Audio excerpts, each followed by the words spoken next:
Assalamu alaikum. Hi viewers, I'm Rizwan Chaudhary. In last lecture we will discuss about pharmacology, the basics of pharmacology, what is pharmacodynamics, absorption of drug, mechanism of drugs, etc. So before watching my video, please like and subscribe my channel. So let's start.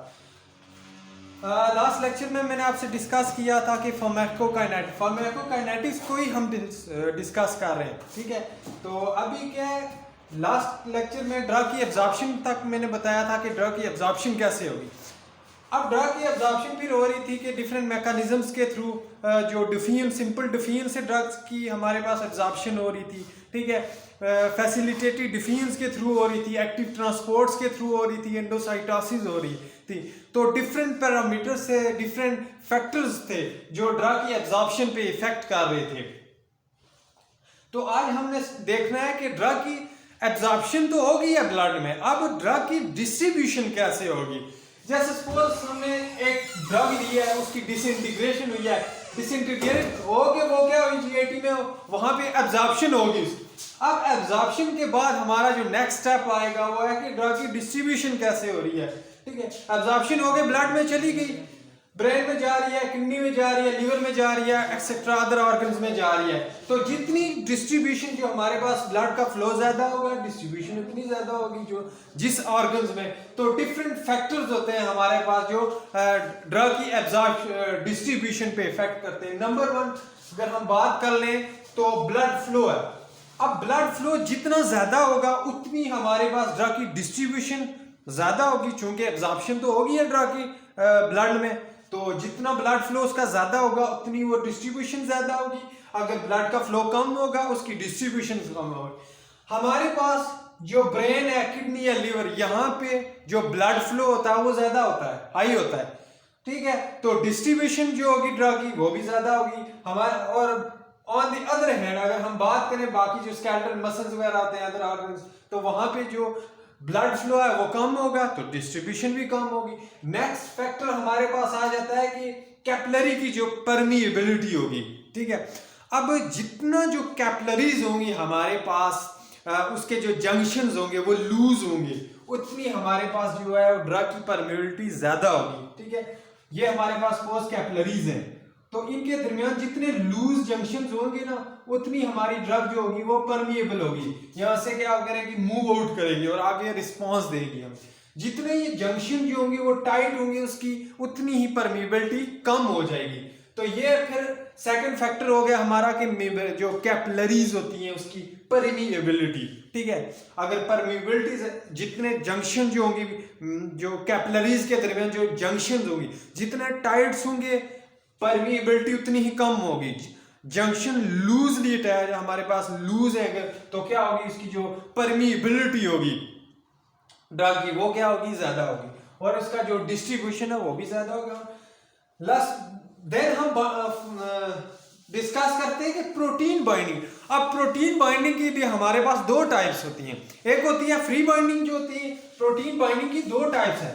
एक types है कि free binding, free drugs होती है हमारे पास कि उसका कोई भी प्रोटीन के साथ बाइंडिंग्स नहीं होती। एक होती है जो ड्रग आके प्रोटीन के साथ बाइंड हो जाती है, बाउंडी ड्रग, उसका हम बाउंडी ड्रग कहते हैं, ठीक है। अब जो फ्री ड्रग होगी, ठीक है, ये सपोज हमारे पास ड्रग है, फ्री है, तो ये फ्री है तो आगे जाके रिस्पॉन्स देगी, थेरेपेटिक इफेक्ट देगी हमें, तो कम टाइम लगेगा। अगर तो ये प्रोटीन के साथ बाइंड होगी है तो जब तक प्रोटीन से अनबाइंड नहीं होगी तो ये हमें रिस्पांस नहीं देगी।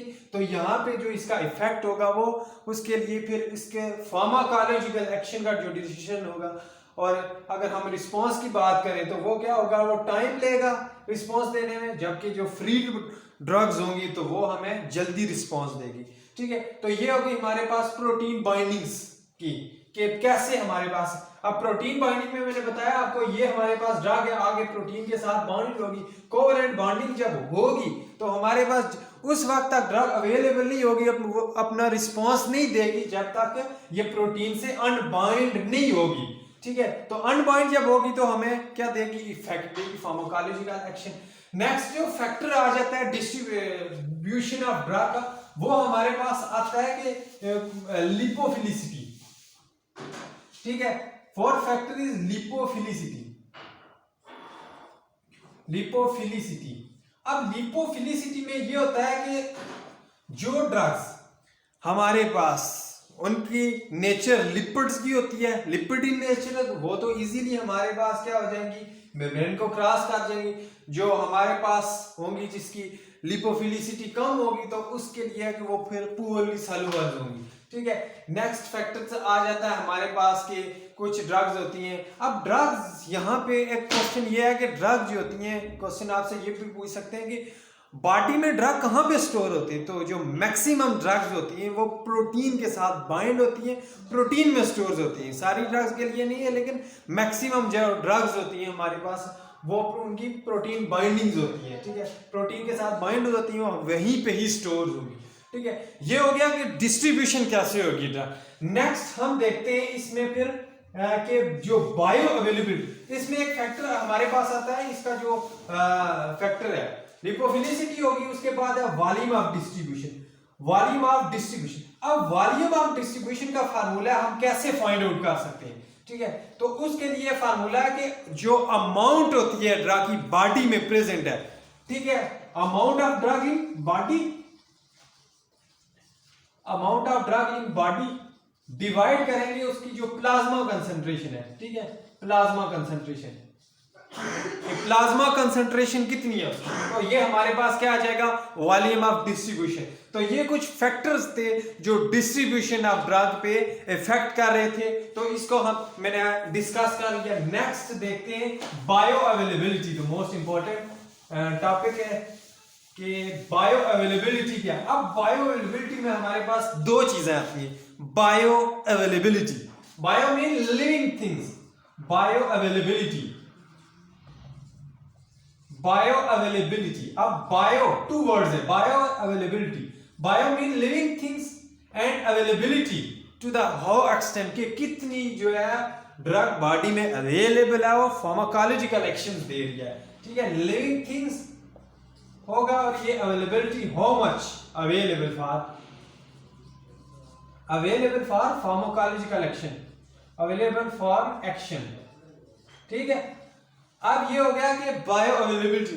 अब बायो अवेलेबिलिटी सिंपली हम ये कह सकते हैं कि कितनी रेट एंड द एक्सटेंट, कि कितनी आप ड्रग्स दे रहे हैं वो जाके बॉडी में कितनी अवेलेबल होगी, ठीक है, ताकि हमारे पास रिक्वायर्ड जो थेरेपेटिक एक्शन है वो परफॉर्म कर सके।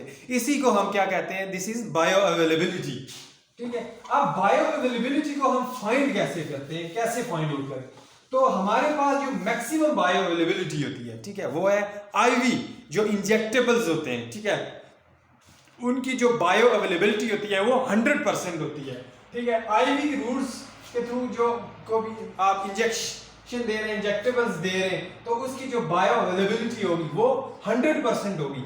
100% होगी मींस 100% इसलिए होगी कि ये फर्स्ट आईवी रूट्स जो है ये बाईपास फर्स्ट पास इफेक्ट, इसको बाईपास करते हैं, ठीक है, फर्स्ट पास इफेक्ट को अवॉइड करेंगे। जैसे ही आपने वेन्स में इंजेक्ट किया है, ठीक है, इंजेक्टेबल्स को इंजेक्ट किया है तो वो डायरेक्टली किधर जाएगा, सिस्टेमिक सर्कुलेशन में एंटर होगा, वो जीआईटी में नहीं जाएगा, ना ही उसकी एब्जॉर्प्शन होगी, बल्कि डायरेक्टली सिस्टेमिक सर्कुलेशन में जाएगा और आगे rest of the body to perform इस therapeutical action. So that's the reason behind it. IV routes have 100% bioavailability, that they are 100% available in the body for the pharmacological action. ठीक, अब oral की बात कर लेते हैं।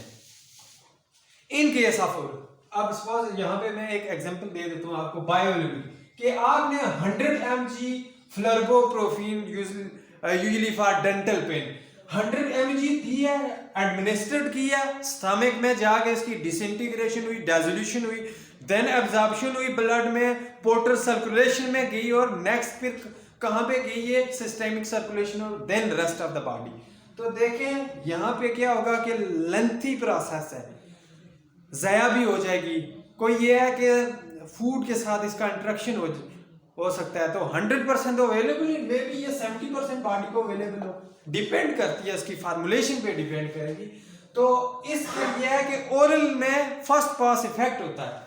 अब ये सपोज आपने टैबलेट ली है, ठीक है, ये टैबलेट आप ले रहे हैं, तो ये तो पहले तो जाएगी जीआईटी में, ठीक है, जीआईटी में जाएगी, वहां पे इसकी क्या होगी, डिसइंटीग्रेशन होगी, डिसइंटीग्रेशन के साथ इसकी फिर देन डेसोल्यूशन होगी, ठीक है, डेसोल्यूशन होगी, डेसोल्यूशन जब होगी तो वो फिर जाएगी एब्जॉर्प्शन के थ्रू, इसकी एब्जॉर्प्शन होगी और ब्लड में चली जाएगी, ठीक है। अब ब्लड में चली गई, देन इसकी क्या होगी, ये जाएगी पोर्टल सर्कुलेशन, पोर्टल सर्कुलेशन में जाएगी, या पोर्टल सिस्टम या पोर्टल वेन, वहां पे क्या है कि लिवर में इसकी मेटाबॉलिज्म, फिर जाके लिवर में इसकी मेटाबॉलिज्म होगी, ठीक है। डिफरेंट टाइप्स के एंजाइम्स होते हैं, specially CYP450 enzyme most important for metabolism, ठीक है। अब मेटाबॉलिज्म हुई लिवर की, देन ये जाएगी कहां पे, सिस्टेमिक सर्कुलेशन में जाएगी, और सिस्टेमिक सर्कुलेशन के बाद ये रेस्ट ऑफ बॉडी में जाएगी, तब जाके अपना रिक्वायर्ड जो थेरेपेटिक इफेक्ट, जो फार्माकोलॉजिकल इफेक्ट जो। अब ये देखना आपके कितना लेंथी प्रोसीजर है। यहां पे ये है कि जीआईटी में भी फूड के साथ इसकी इंटरेक्शन हो सकती है, ठीक है, फूड के साथ इसकी इंटरेक्शन हो सकती है, रिएक्शंस हो सकते हैं, ठीक है, एब्जॉर्प्शन हुई, उसके बाद पोर्टल सर्कुलेशन में लिवर में इसकी मेटाबॉलिज्म होगी, ठीक है, उसके बाद ये फिर पॉसिबल नहीं है कि वो जो सर्कुलेशन, सिस्टेमिक सर्कुलेशन या ब्लड में 100% अवेलेबल हो, तो इसी वजह से इसकी बायो अवेलेबिलिटी वो कम होती है। तो that's we prove that the bio availability of oral route is less than 100%, IV route have 100% bioavailability. So we can calculate the bioavailability by comparing with IV routes. अब bioavailability को calculate करने के लिए formula हमारे पास है कि area under the curve for oral divided by area under the curve for IV, multiply करेंगे 100, तो दिस इज बायोअवेलेबिलिटी, तो ये हमारे पास फाइंड आउट हो जाएगी बायोअवेलेबिलिटी। अब मैं आपको एक with the help of graph से ये रिप्रेजेंट करता हूं bioavailability. So let's suppose this is X axis and this is Y axis, ठीक है। This horizontal row is for minimum effective concentration and this one is maximum safe concentration, means that minimum effective concentration is that amount in which the drug show start its pharmacological action, ठीक है। यहां से आप drug आपने administer किए, अब इतनी amount हुई, तो यहां से क्या हुआ कि इसने जो मिनिमम इफेक्ट होगा, इफेक्ट देना स्टार्ट करेगी यहां से, जब ये इस लाइन को क्रॉस करेगी, ठीक है। अब ये क्या है, यहां पे ये मैक्सिमम इफेक्ट देगी, ठीक है। जब इसको क्रॉस करेगी तो हमारे पास इसके एडवर्स इफेक्ट आ जाएंगे। तीन कंडीशन है। पहली कंडीशन, आपने ड्रग ली ओरल रूट के थ्रू, वो जाके यहां से इसने लाइन को क्रॉस ही नहीं किया, मिनिमम इफेक्टिव कंसंट्रेशन को क्रॉस ही नहीं किया, थेरेपेटिक इफेक्ट नहीं देगी, नील थेरेपेटिक इफेक्ट। सेकंड ये है कि आपने ड्रग को एडमिनिस्टर किया, उसकी इतनी डोज दी कि उसने मिनिमम इफेक्टिव कंसंट्रेशन को अचीव किया और मैक्सिमम सेफ कंसंट्रेशन वाली जो लाइन थी उसको क्रॉस नहीं किया, बल्कि इन बिटवीन है। तो इसके दरमियान जो डिफरेंस होगा मिनिमम इफेक्टिव कंसंट्रेशन और मैक्सिमम सेफ कंसंट्रेशन, उसको हम कहेंगे थेरेपेटिक विंडो, थेरेप्यूटिक विंडो हम कहेंगे, ठीक है। This is therapeutic window. तो ये हमारे पास आ जाएगा, ये थेरेपेटिक विंडो मींस इनके बिटवीन आपकी जो ड्रग्स दे रहे हैं वो सेफ कंसंट्रेशन है, उसकी अमाउंट भी सेफ है और पेशेंट के लिए सेफ है। रिक्वायर्ड जो उसका थेरेपेटिक इफेक्ट होगा, फार्माकोलॉजिकल इफेक्ट होगा, वो आपको क्या करेगी, रिक्वायर्ड जो फार्माकोलॉजिकल एक्शन होगा वो परफॉर्म करेगी, ठीक है। तीसरा ये हमारे पास ये है कि ये आ सकता है कि आपने उसकी अमाउंट दी लेकिन वो मैक्सिमम सेफ कंसंट्रेशन को उसने क्रॉस किया, जब क्रॉस किया तो इसके जो एडवर्स इफेक्ट होंगे वो शो हो जाएंगे, थेरेपेटिक इफेक्ट इसका कम हो जाएगा, एडवर्स इफेक्ट इसके ज्यादा होंगे। तो with the help of this method we can calculate the bioavailability for oral route compare with IV। अब ये हमने ग्राफ को फाइंड आउट किया इसमें कि मैक्सिमम जो सेव कंसंट्रेशन है, मिनिमम इफेक्टिव कंसंट्रेशन, और इन बिटवीन इनको दोनों के दरमियान उसको हमने कहा कि इसको हम क्या कहेंगे, थेरेपेटिक विंडो कहते हैं। बायो अवेलेबिलिटी पे फिर कुछ फैक्टर्स हैं वो इफेक्ट करते हैं। नंबर 1, फर्स्ट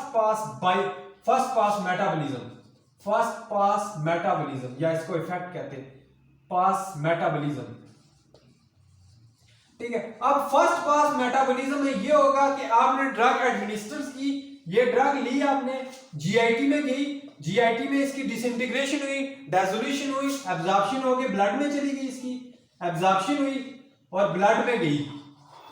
ठीक है, पोर्टल सर्कुलेशन के थ्रू लिवर में गई, लिवर के बाद फिर ये जाके गई सिस्टेमिक सर्कुलेशन में, और then rest of the body, और रिक्वायर्ड इफेक्ट देगी हमें रेस्ट ऑफ द बॉडी, और देन जाके हमें अब फार्माकोलॉजिकल जो एक्शन होगा वो परफॉर्म करेगी। अगर हम बात करें आईवी रूट के बेस में इंजेक्टेबल्स की, तो इनमें ये इतना लेंथी प्रोसेस होगा ही। जैसे ही आपने उसको इंजेक्ट किया है वेन में, तो वो डायरेक्ट चली जाएगी सिस्टेमिक सर्कुलेशन में, सिस्टेमिक सर्कुलेशन से फिर वो जाएगी rest of the body to show its therapeutic action, to show its pharmacological actions. So that's why the bioavailability of IV route is greater or 100% as compared to other route. Oral route are different pathway. So this is all about the absorption of distribution of drugs and the bioavailability. If any person have any question related to this topic, they can ask very frankly. So thank you very much.